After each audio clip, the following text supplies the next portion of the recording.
সম্ভবত এটা জামাত ইসলামের মৌলবী, কি নাম? আমিনুল হক নোমানী। আমিনুল হক নোমানী নামের ব্যক্তি, ইউটিউবের মধ্যে সার্চ দিলে পাবেন, ইউটিউবের মধ্যে নাম লিখলে পাবেন। আমিনুল হক নোমানী, যিনি লক্ষ লক্ষ হাজার হাজার মানুষকে ওয়াজ করাইতেন করতেন, যিনি মুহাদ্দিস, যিনি শিক্ষিত, যিনি আলেম, যিনি ইমাম, যিনি খতিব, যিনি লেখক, যিনি বক্তা, যিনি ওয়ায়েস, যিনি খতিব, যিনি ইমাম, আমিনুল হক নোমানী। এমন পর্যায়ে তার ওয়াজে শত শত মানুষ বুঝিয়েছে, কিন্তু তার ঘরের সন্তানকে বুঝাইতে পারে নাই।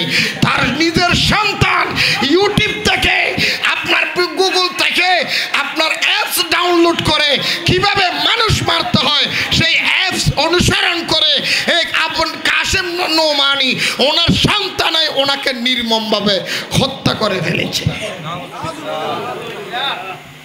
নিজের ভুয়া, মাথার টুপিও আছে, মাথার কি আছে।